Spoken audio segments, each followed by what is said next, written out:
necessarily have to be sex crimes. Okay. So let me go back to, I want to ask you, I want you to go back and give me your answer again one more time about what are some of the big misconceptions about sex offenders. Okay. And their impact in society. So yeah, the biggest misconception would be that strangers, the term stranger danger may ring a bell to some people. Strangers are more prone to sexually act out or perpetrate against you or your child. And it's not necessarily the case statistically at all. Most likely it will be somebody who's living close to you, whether that's a family member, a friend, somebody in the neighborhood, somebody who has a proximity to your life, somebody who has access to your life. Those who do not have physical access to your life are not going to have the ability to perpetrate a sex crime as easily as somebody who does. So right there, physical access point and proximity would come from somebody who you know. Most often, convicted sex offenders will say, yes, this was my stepchild. Yes, this was my neighbor. These are not necessarily strangers. Professionally speaking, I think I've only worked with one stranger danger over my career. I think I worked with one individual who was literally asking people to come up to the car. When kids came up to the car, he was luring them in. So, Wow. I mean, it happens. It happens. I don't want to downplay that, because I think when you downplay that, you don't want to let your guard down so low that you don't think it could happen, because then you might happen to come across something like that. But I think that if you recognize the need to stay alert, don't necessarily accuse people or be super skeptical of everybody who's coming across your family or yourself, but do stay alert and aware that if you are worried about such a thing, it's most likely going to happen with somebody who you and your family know. Also, I want to say that, nowadays, another misconception will be that women do not sexually perpetrate, and they do. Back in 1994, I think statistically speaking, women sex offenders made up maybe 1 or 2% of the sexual offender population. That was 94. Up until 2017, I think it's up to about 13%. So women are sexually perpetrating against individuals. Oftentimes you see the news profiles with teachers and teen boy relationships. And although some people sort of process that as a little bit lighthearted, because I believe that teen boys get a different rite of passage than teen girls in that adult relationship. And it's not necessarily something that's balanced equal, if you ask me. I think any adult who's perpetrating against a child should have the same expectation for accountability. But we're not there as a society. However, the criminal justice system is there. If a woman perpetrates against a teen boy and charges are put out there, the criminal justice system is going to respond just like they would when it comes to an adult male on a child. People don't think that happens. I think people also don't recognize the impact of social media and text messaging and the internet. Okay. People are unfortunately lying about their age. This goes for adults and children. Adults are saying they're younger than what they are. Children say they're older than what they are. Individuals are lying about their intent. You never know who's hitting you up because they want to give you some type of pyramid scheme, or they want to get you involved in a business plan. But the next thing you know, they're asking you for naked photos for you to get into that business plan. And a gullible, a gullible child who's more susceptible to that type of luring, that type of grooming, would fall prey to that type of action. And they only get that action from the internet. When we were growing up, we didn't necessarily have that issue. Children nowadays have to worry about the internet. And it's never going to be a perfect situation for parents to always safeguard, because you can't watch every move. I would say that the misconceptions definitely, though, that I want to drive home would also be not all sex crimes include pedophilia. If you are an adult male and you attack and rape an adult woman, that's not paraphilia or pedophilia. And furthermore, I don't think the public knows that individuals can be put on Megan's Law for having an adult sex crime. People look at Megan's Law and they think people on Megan's Law are only people that sexually perpetrated against children. That is not true. That's not true. People will be on Megan's Law for any type of sex crime now. So that's one of the big misconceptions as well. Absolutely. And I think another misconception is that oftentimes people will take a screenshot of Megan's Law, take the photos, post it on her Facebook page, and sort of spread it through the media channels. Technically, in the state of Pennsylvania, you're not allowed to do that. You are allowed to have access to Megan's Law information. That's why you get on the website, the state police website, and you can find out who lives in your neighborhood and who's a resident on Megan's Law. However, if you look at the disclosure statement, it will tell you a disclaimer that you cannot screenshot and pass that information along and around for harassment. So people do need to be careful when they share that on social media. So far, I have not heard of any legal ramifications coming through, and I think it's because people don't go that far, but technically that can happen. This is why I like having these series, because I did not know that. Okay. I did not know that. Yeah. I don't think a lot of people do. And I think what happens from, I speak from a clinical sense because I work in treatment. When you want to rehabilitate an offender, any type of offender, you want to make sure that they're coming back into a lifestyle that doesn't have the same triggers and factors that they had before they committed the crime. So if an individual is coming back into the society, they already know they have stigma based on the sex crime that they did. And if they're trying to get their life together, trying to live, trying to work, trying to stay safe with themselves and others, but they see people harassing them because of what they did in the past. For some people, that could elicit stress. And sometimes people who have sex crimes, to cure that stress, they act out again. Yeah. So you're not helping with the rehabilitation phase as a community member. Okay, you're literally triggering something in somebody who may act out again because for them, their stressor is to relieve stress via sex or via criminal behavior in general, you know? So I think that could be very counterproductive. People have a lot of vigilante justice problems in society right now. People want to castrate sex offenders. People want to hang them. People want to do a lot of things. People want to do things worse to sex offenders than what they want to do for homicidal individuals who committed mass murders. You know, that goes back to a almost puritanical thought process of how we view sex as something so taboo in society that anything revolving around sex needs to be squashed out. And when you couple that with crime, I think people really look at that a little bit more heinous than any other type of crime. Now, again, I'm not downplaying any accountability. If you committed a sex crime and the criminal justice system convicts you, you need to serve the time that justice system agent said you have to do. That is part of the process. And oftentimes, many sex offenders do need to go to jail for a considerable amount of time to be able to get rehabilitated. Not all can go through probation after 3 months. Some need state prison. Some need federal prison. Some take 10, 15 years before they're even ready to start treatment because they're in denial with themselves about what they did. So I don't want to downplay prison. A lot of people say, you know, let everybody out of prison. Some people do need prison to get the rehabilitation process started. I can totally relate to that. So I went back to one because I noticed that my recording is skipped. So that's why I wanted to go back to one. And I want to make sure that before we go back, because I may hit some of them because I only went to number 4. So I want to go back and if you will say who you are, what you do, and how long have you been doing this for me one more time, please. Sure. So my name is Ricky Moody, and I am actually the supervisor of the forensic outpatient unit at Pittsburgh Mercy. I've been doing this type of work for about 14, almost 15 years. I started working with juvenile sex offenders in a psychiatric locked unit for individuals who were admitted in and referred by their JPO, juvenile probation officers. I worked supervising scattered housing for individuals who had intellectual disabilities and problematic sexual behaviors throughout Beaver, Allegheny, Westmoreland County. And I also worked in a private practice where I and a team that I supervised would actually train group home staff and train service coordinators about how to work with clients with intellectual disabilities, mental illnesses, and problematic sexual behaviors or sexual convictions. And right now, I've been in my present position for about 5 years. I'm a member of the Association for the Treatment of Sexual Abusers at the clinical level. I studied criminology and applied behavioral analysis in graduate school. I'm a certified sex offender treatment professional through the International Trauma Association. I'm also a clinically certified criminal justice specialist through the National Association of Forensic Counselors. So I really put a lot of effort into making sure I keep up with the best practices in this field.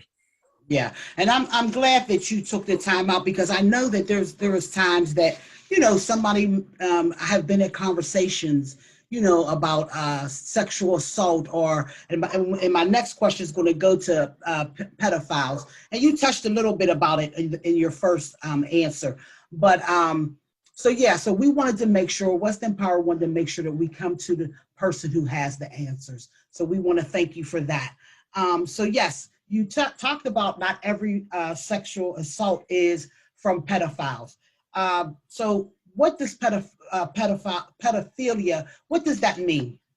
So yeah, pedophilia, if you're joining in right now and you missed it the first time around, because this is something that can be repeated often, it never sticks, so I don't mind repeating it.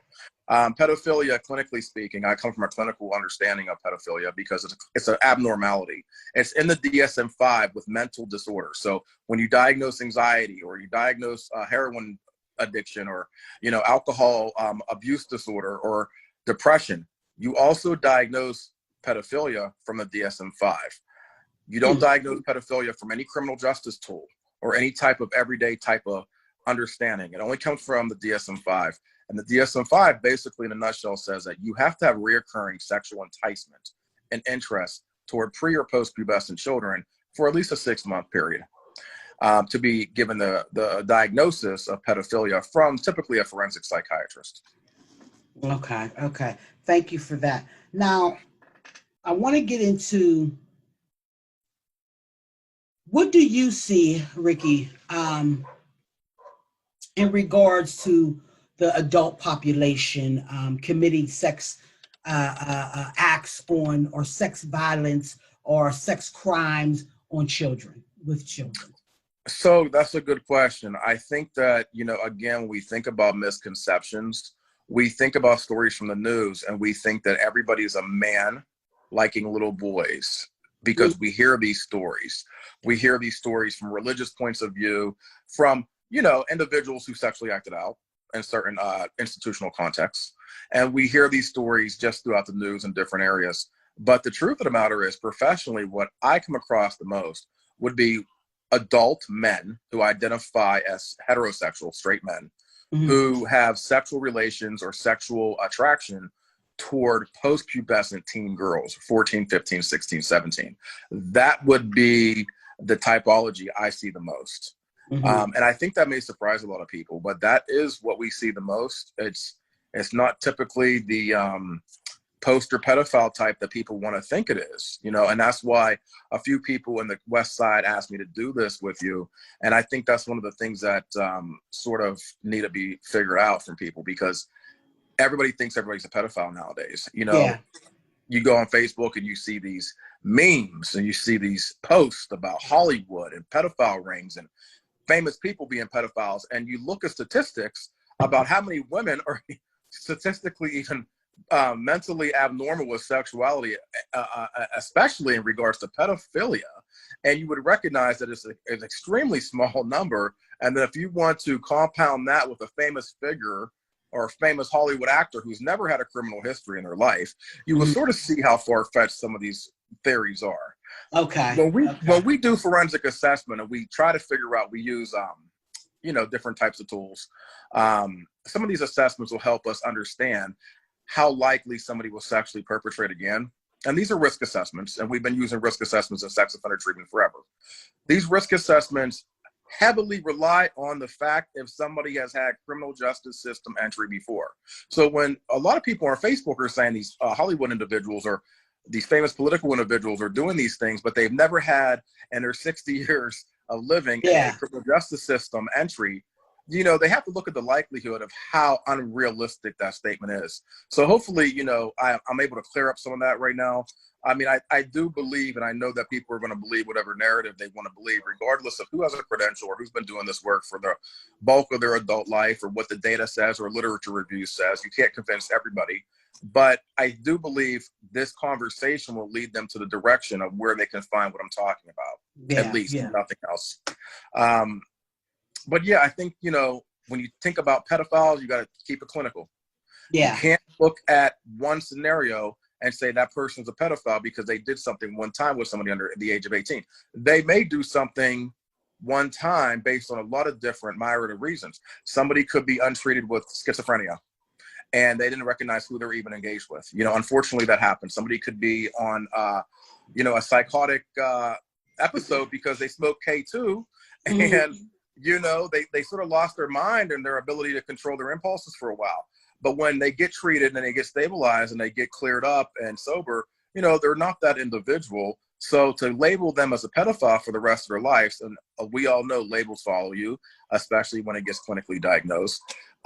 You know, I think that's not necessarily the way you should be looking at things. You should stick to the terminology and how it applies to best practice and what the terminology means from the DSM-5. Yeah, yeah. So I know for me, to answer, I know for me, you're waking me all the way up. You have helped me on several that I was ignorant, ignorant about, especially about pedophiles, pedophilia. So let me And ask let me you. just say one more thing. Pedophiles, you know, we don't recognize what we don't know about people who have pedophilia. I always tell people there are people with pedophile inclination, true clinical pedophilia, who have 100% impulse control, which means they'll never act out because they know it's a crime, even though they know they are attracted to children. So if they never act out, because some people do have that strong impulse control, and they never do the crime, but they're pedophiles, you and I could be walking amongst individuals like this every day of our life. You would never know because they're not criminally acting out because they have that control. Wow. You know, just like somebody who knows that they may have a susceptibility to a certain type of addiction who never tries that drug because they know they may be susceptible. You would never know if they don't try it and then get in trouble for the behaviors from the addiction, you know? Right. So there's so much when you really start analyzing these things, what we don't even recognize, we don't know. And even what I just said, it took me a couple of years to recognize that myself. You know, we demonize concepts that are truly clinical concepts. Wow. Okay, so let me ask you this. What are some safeguarding tips, to prevent from being victimized or human trafficked? What are some safety tips or some safeguards that we should be using every day? So when we talk about human trafficking, and I know a lot of people like to talk about human trafficking because we keep seeing these things recently where U.S. Marshals are going into houses and we're seeing, you know, hordes of young children and women coming out. And no matter how much you think that the justice system has a hold on it, it really doesn't. And these things keep happening. So I would say just some of the basic tips would be, first of all, do not go into any type of areas, geographically speaking, that you're not really aware of. I know when I speak to people in my family, particularly women, but really anybody, when they're going on vacations and they're going in different cities that they're not from, you know, I'll say, do not go to a gas station alone. Do not go into a store alone. Make sure you're looking at your surroundings in the parking lot. When people are coming up to you and they're trying to solicit you about anything. I remember in Daytona Beach, for example, and they had a big human trafficking issue, I believe, a couple years ago. My sister and I were both adults. We're walking down the street, and we are a cousin, a sister, and myself.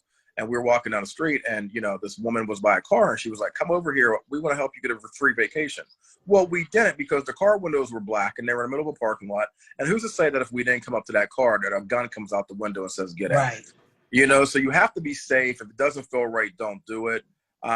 Internet connections. I scream this again. Do not connect with strangers on the internet. Now, I know people are thinking, well, there's Tinder, and there's this and that. You know, these sexual dating romance apps. Hey, even for that, if you don't feel like it's right, don't do it. I'd rather you be safe than sorry. Okay. Because I'm not saying everybody's a psychopath, even though some people do have that clinical tenacity. Not everybody is, but you don't know how dangerous somebody is. And the internet does not give you the truth the way you think it does. You know, I would also say that children, you need to know where your kids are, you know, and especially the busier cities. If you're going through the busier cities, if you're going through the New Yorks, the Miamis, the Washington, D.C.s, up the coast, Atlanta, even visiting, you know, you may live in Pittsburgh, but even visiting, if you're going to these cities for a week or two, you know, you need to know where your kids are because they can get lured in pretty easily. Women who are going out with men who they don't know, men who may, and again, you know, I look at some stories that I've known, men who may be from different areas than this city. You don't know the background. You don't know why they're in the city, what they're trying to do. So I don't want to scare everybody and tell everybody to walk on eggshells around everything, but you need to be alert and aware. You do, right. because you don't know people's motivation to meet you all the time. Right. And you know, I'm glad you keep hammering about, you know, social media, because it's scary, you know, especially our young men and our young girls, like they really like the pictures you were saying, you know, that's against the law, you know. That terrifies me for so many people. It terrifies me for, you know, people who are vulnerable to not understanding media. When I think of how many intellectually disabled or individuals with autism who don't necessarily know boundaries and they don't necessarily have a grasp on the conditions of electronic media yet, because, you know, they're just not operating the same way the people who make these platforms are operating. And, you know, innocently enough, they're trying to make a connection with another human being because they have sexuality too. You know, I advocate for these individuals a lot, because just because you're disabled or just because you're autistic doesn't mean you don't want to have a boyfriend or girlfriend too. Right, you know, right. They have sexuality, they have sexual needs too, you know. However, you know, when they don't know to get on the internet and they're trusting everything that they see, you know, they can get caught up very easily in somebody who's lying about their age, somebody who's trying to get something from them. And although we may know that the individual has an intellectual disability or maybe on the autism spectrum, as long as they're an adult, they are susceptible to the same criminal justice sanctions as you and I. And oftentimes, you know, you can have a disability and you may not neurotypically present it. We can't see a disability, you know, when somebody's about someone's cognitive functioning level, but they still present as an adult physically. So, you know, unfortunately, these individuals are getting criminalized at a high rate based on something that they simply don't know. And it was all due to this, you know, this facade or this misunderstanding on social media that they didn't even know that they were partaking in. Yeah. So if you have a family member, a loved one who, you know, may have a disability, please educate them on the use of social media, because, you know, again, they could be innocent enough to think that they're making a true connection with somebody, and that somebody may be 13. Yeah. You know, yeah. And then next thing you know, the police are at your door because they're monitoring what you did on the computer. They're making a sting. And you may stand in front of a judge who's not taking the disability into effect like you would hope that they do. And one of the most ridiculous tragedies to me is to see somebody with autism or an intellectual disability thrown into the general population. I don't want to see them in jail, period. I don't want to see them in jail, period. I want to see them getting the behavioral support that they need. But, you know, to throw them into the jail and then, you know, to see them deteriorate because they don't understand why they're there or what the conditions are that brought them there, you know, it's really a tragedy. And again, it all comes back from that misunderstanding and these lies that come through social media contexts. Wow.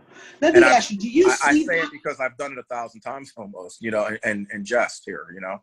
That's what I was just going to ask you, like, how often do you see something as sad? Because I honestly, that hurt my feelings. You know, that hurt. That's sad. That but it's real. You know what I'm saying? It is real. And I wish I had a couple lifetimes of me this time around, because I would really like to be in a position where I could advocate for this movement.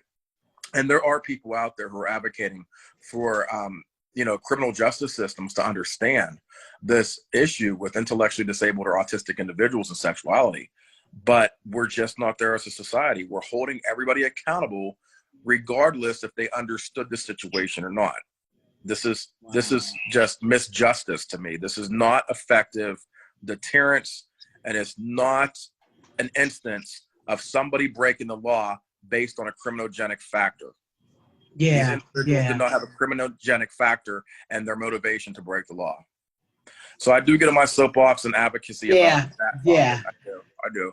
And rightly so. You know, rightly so.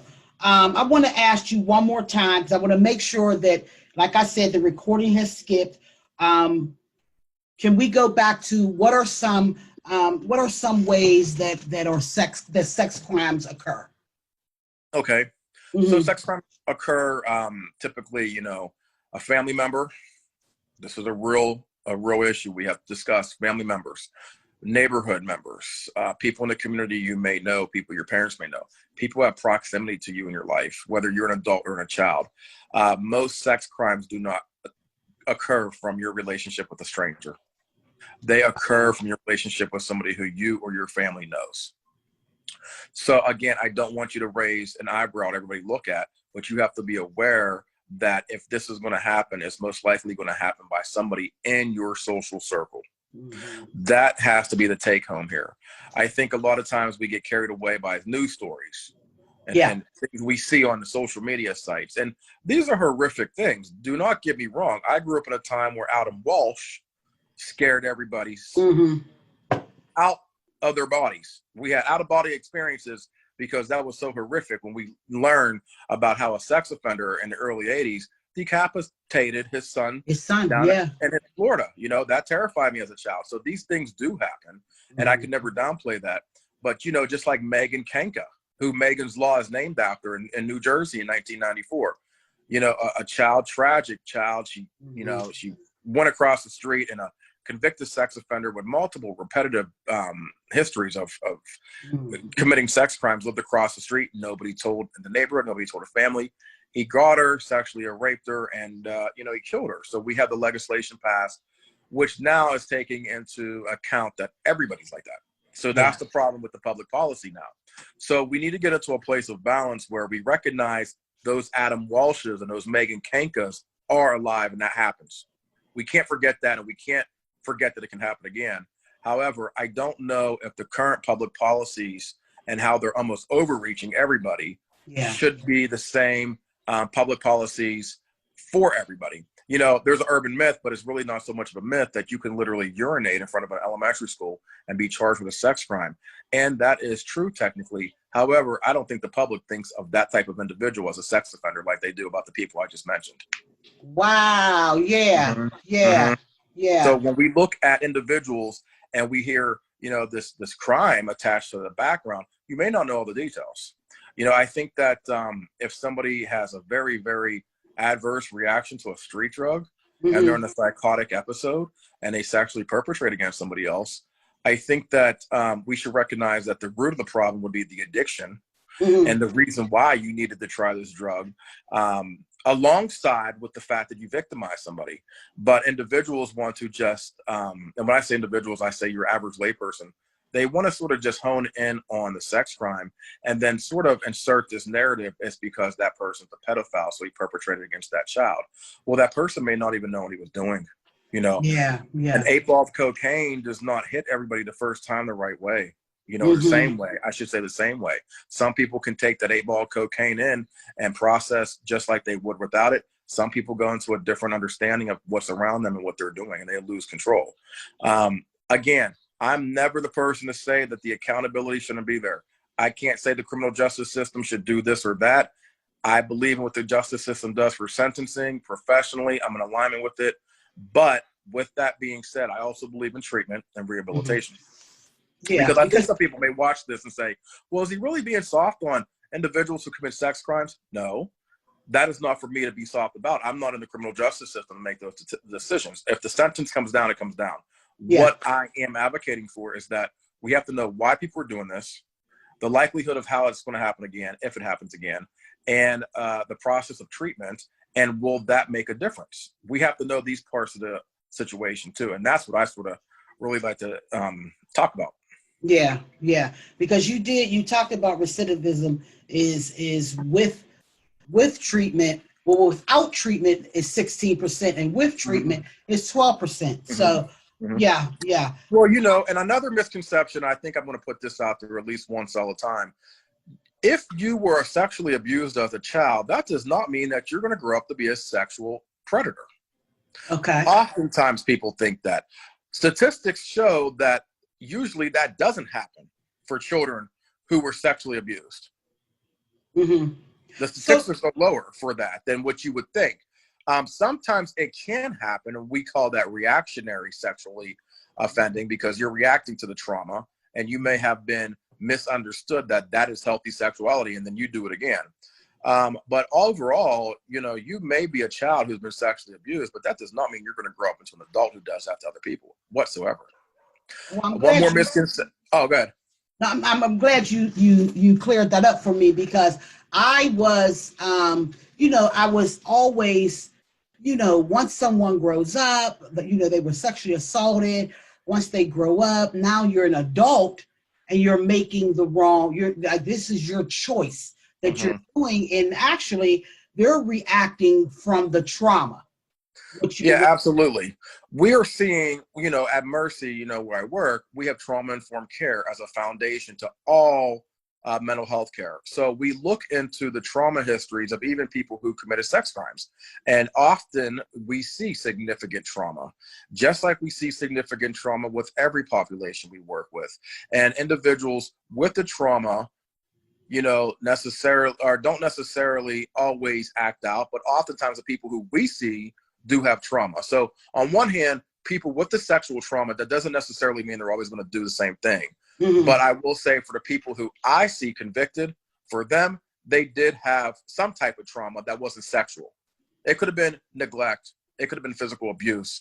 It could have been living in a household with parents who were addicted. It could have been all kinds of trauma, a death of a parent, a death of a brother, something you witness somebody get murdered. There's trauma in all these individuals' lifestyle for the most part, and it may not always be sexual. So that happens too. Okay. Well, thank you for that. Thank you for educating me on that, along with all of us. Now, I already asked you about what's some safeguarding tips. So my last question, Ricky, will be, well, I have two more questions. What actually, can you share with us, what do you do when you facilitate your sex offender treatment? Like, what does that look like? What does that sound like? What does that, like, can you walk us through the process of that? Sure. So an individual who gets put into sex offender treatment is somebody who's convicted. Allegheny County has specialty courts. One of the specialty courts are sex offender court. Sex offender court consists of a judge who's been trained in the behaviors and the management of sex offenders, and they have a special probation officer team. This team of probation officers have also been trained and continue to get trained on best practices on how to supervise in the community sex offenders. And when you go through that court, you have to typically, most sex offenders, I would say over 95% take a plea. Most take a plea. So, and that's the whole conversation in itself, but most take a plea, and then they get mandated into sex offender treatment. So they have to come into the program and they get a clinical assessment, just like anybody else, a mental health clinical assessment. And we look at what's going on with that individual, the trauma history, the criminal history, what they did. Are they in denial of their crime? There are often individuals who commit a sex crime, go serve the time, and they come out and they're still in denial. So in sex offender treatment, we use polygraphing. And I know polygraphing is very controversial and different aspects of conversation because it's not 100% foolproof. However, Allegheny County is one of the counties in the United States of America that has a court that relies on polygraphing very heavily. Also, in general sex offender treatment, most providers across the country use polygraphs. So we will institute a polygraph for denial. And what we will do at that point, if they're in denial of the crime, is say, you can take this polygraph. If you pass these questions, we will discharge you from treatment and let the courts know. Now, they're going to still stay on Megan's Law and still stay on probation, but they don't have to be in treatment anymore. If they fail the denial polygraph, we say, it's time to snap out of it, come down to reality, and get involved with your own accountability and treatment. So they start group therapy, because group therapy is best practice for sex offenders, because you need to be in a group with other people who hold you accountable for your distortions. So if they fail the polygraph, they don't go back to jail. No, they do not go back to jail. So we look at the polygraph as almost a clinical tool. It's not something that's 100% punitive. It's a tool. It's a clinical tool. Yeah, good question. They do not go back to jail for that. It's a clinical tool. And you'll be surprised during the denial that, once they fail, then they sort of afterwards admit that, yeah, I did do it. I'm ready to start treatment. Okay. So they get into group therapy, and a lot of people don't want to start group therapy because they don't want to talk about this issue. These are sensitive topics, you know, what they did to victimize somebody and how they victimize somebody. But the group therapy practice was best because you need to be in a group with other people who are dealing with the same issues you're dealing with and will hold you accountable for what you did if you want to stay in denial. So somebody may be in group therapy a year or two before you, and you come in there and downplay what you did to your victim. Somebody in group therapy will say, you need to understand that you were wrong here. I was where you were a year ago. You know you did it. And that's when the therapist sort of lets the chemistry sort of become very organic, and the group dynamic sort of feeds off itself, you know, and they hold themselves to the table about hitting the benchmarks of understanding where they should be. Now, after about 6 to 10 months, we do what we call a maintenance polygraph. A maintenance polygraph is something that the probation officers institute to make sure two things. A, they're doing what the probation officer said they should do, and B, they're following what the therapist said. So that may mean you were never on the computer the last year, because most individuals are not allowed to have internet access. That may be you're never allowed around kids right now because you're on probation and you're on maintenance law. And that may be that you haven't used drugs and alcohol. So the maintenance polygraph, believe it or not, it will get a lot of answers out of individuals. And when they fail the polygraph and they say, yeah, I was on a computer, yeah, I used drugs and alcohol. So then is when we do another intervention. That doesn't necessarily mean they're going to go to jail even at that point, because we don't support and we don't advocate for anybody to keep going back to jail. Yeah. We need to declog the jails. Okay. We are not in a position for anybody to keep trying to fill these jails. This is not making sense on any aspect. So we don't want to keep clogging the jails, but we'll say, okay, if you used heroin yesterday, we're getting you in our drug and alcohol counseling program. We're getting you in rehab and sex offender treatment. Or if you were around kids or on the internet, we need to talk in group therapy. Why? What were you doing? What's going on? What are you still struggling with? Then they have to get even more real and start opening up, because that means they've been holding back in the therapy process. Yeah. And it takes a couple years, you know. People do successfully hit their benchmark. They review their behavioral cycle, just like somebody addicted to substance. You have your relapse prevention cycle. You know what triggers you. You know what red zones are. You know to get on your support system. We have the same thing in sex offender treatment. When they get to a point where they're passing all the polygraphs, it's been a few years, probation has no issues with them, and they can restate their relapse prevention cycle. The doctor, the nurse, the therapist, myself, we will all get together, the case manager, and we'll review their petition, or even just a discharge. And oftentimes they petition to get discharged, and we'll review it and we'll say, we think this person's ready to successfully discharge from treatment. We'll notify the PO notifies the judge. And, you know, sometimes that aligns with them getting off paper, or sometimes they got to be on paper for another couple of months. But, you know, if they don't do anything in treatment and they're in denial and they're acting out and they're still not trying to get it together, if we discharge, we typically see the probation officer violate that person, because the probation officer has to go to the judge and say, this person's not following treatment recommendations, not coming to group, not going to see the doctor, not getting their meds, not reporting themselves on maintenance law. They are not in compliance. They're not ready to be rehabilitated. Treatment, discharge them.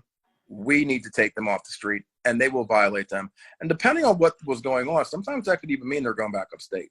Yeah, yeah. But what I'm hearing is it's so many steps prior to going back to state.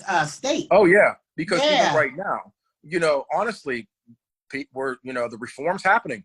The reform's happening. The state, we're not trying to, and when I say we, clinicians, the criminal justice system, the politicians, no one's trying to keep putting people back in jail. Yeah.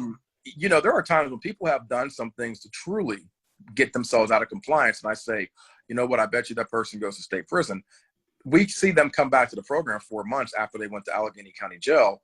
And I say to myself, wow, they didn't go to state prison. And the probation officer will say, no, the judge decided not to, because that reform is starting to kick in to a point where they're not even easily going back to state prison that quick like they used to. Yeah.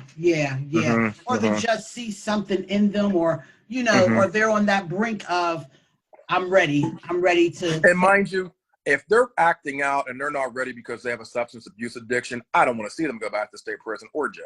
That's nothing that we advocate for. We go in-house with drug and alcohol counseling, or if they got to go to a rehab center. And I will say probation officers, state agents, and the county, they're good with that too. They advocate to get drug and alcohol treatment. I do not, by any sense of the mean, believe somebody should be incarcerated for an addiction. Okay. Okay. Wow. Boom. Yeah, no, Great. that's Great. not something we need to put people in prisons and jails for. Yeah. Yeah. Thank you for that. My last question is there anything else that you would like that we did not talk about, or that is one of the big urban myths that we have not discussed, or we have not hit on, that is very important to get out? Well, I think that we need to pay attention to terminology. Mm-hmm. I think it's a reminder of what we don't know.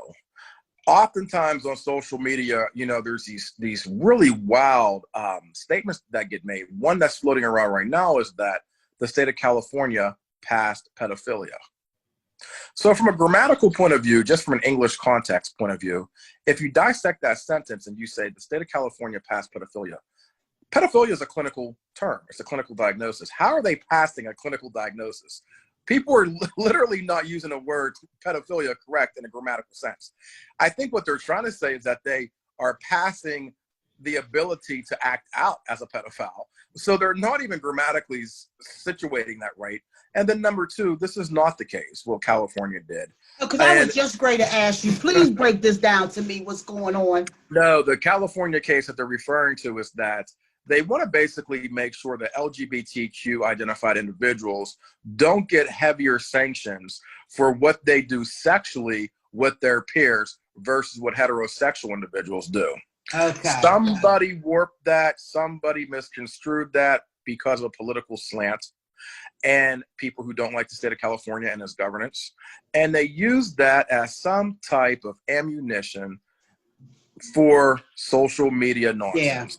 Yeah. And, it's time to start looking at the actual public policies. It's time to request those documents and research them where people could read those to you, instead of somebody on the internet who made a meme and pass it along. We are living in time where if something's literally said on the internet, regardless of who made it or who's sharing it, we believe it because we believe overall that things that are said on the computer are truth. Mm-hmm, mm-hmm. So I think that we have to look at terminology. You can't legalize pedophilia. How are you legalizing a behavioral disorder?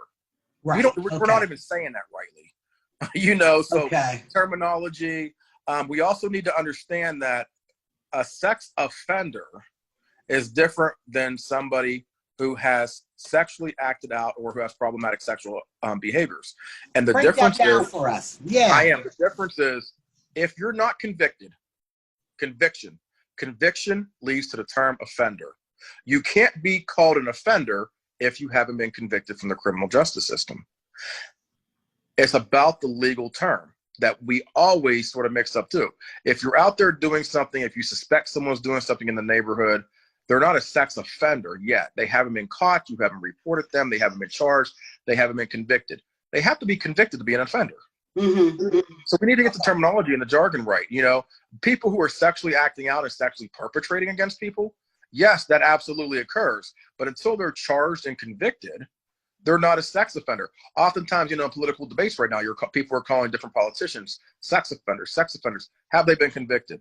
Have they been charged? You're applying criminal justice legal terms to individuals who may not have even got charged yet. Yeah. Because we have mixed matched and mashed up language that's clinical and technical in our everyday talk, and we don't even recognize it. We don't, yeah. Let me ask you this, Ricky. So tell us this. Let's just say it's right now, someone who is looking at or listening in, and they may suspect something, or they may even have went through something. Is the proper way to call 911, or do they go to organization, or so how does to get the report first, or how does that work? So there's different ways to that. So say you're working in human services right now. Say you're a therapist or a social worker or a teacher or anybody, really anybody, you, a neighborhood person, anybody. It doesn't matter what you're doing. If you're a social worker or a therapist or a teacher, though, you are professionally held accountable to do this. But if you're a non-human service worker, you need to call Childline. And it's a Pennsylvania child line report. If you think a child's getting abused any way, shape, or form, and that means sexual, absolutely. You have to child line it. If you yourself are being victimized and you have been victimized, you need to call your local police authority immediately if you are on terms with doing that. I don't know where people are in that process because there's a lot to that. But if you are on terms, calling your police authority would be the quickest route. And also, you need that report. Absolutely. Okay. Also, if you're looking for resources, I mean, there's different types of counseling, but particular PAR, Pittsburgh Action Against Rape, they're very specific in the type of counseling they provide. But, this is coming down to trauma, and any trauma specialist can give you some help rather than not. So that would be my suggestion, my immediate suggestion. So let me ask you this. If someone has questions for you after maybe they have, this have set on them and they come up with a question, how can someone get in touch with you via email or via text, or how would someone get in touch with you if they have questions, Ricky? Well, sure. They could do rmoody@pittsburghmercy.org. That's my professional email. Or my old school 90s rickymoody@hotmail.com. I was the only person with that name to get it, so I got it. Okay. So again, rickymoody@hotmail.com. And, feel free to ask anything if you need a refresher on what I said, if you need more clarification, if you're stuck, if you don't believe something I said, if you want to challenge something I said. Hey, I'm all for organic conversation, especially when you're able to articulate what you think you need to know. So those are the channels. I'm open, I'm accessible. I try to help people out as best as I can. So again, that's rmoody@pittsburghmercy.org. Correct. And the other one was rickymoody@hotmail.com. Yep. So any questions, and I'm glad you're open for that, because I'm sure, some is going to have some questions. So before we let you go, is there anything that you would like to say to the community, to the men and women that's listening, our youth, whomever is listening? I'm glad that you gave your contact information, because I'm sure that even if they're in a conversation down the line, they can remember this right here and know how to get in touch with you and get the results and answers to any questions that they may have. Sure. I think that, again, I stress children, teenagers, do not send private pictures to anybody. Parents, make sure you tell your kids to stress this. Stress it for yourselves, your adult network. And if you have any questions, you can contact me via the emails. If you're in a state of emergency or peril or crisis and you've been sexually endangered or you're about to be sexually endangered, contact your local police authority. I do believe the Pittsburgh Police and other boroughs have sex crime units or sex crime specialists who can really come and give you assistance. I think this is good that West End Power is doing this, that you're doing these series. That people are asking these questions. These questions are starting to grow.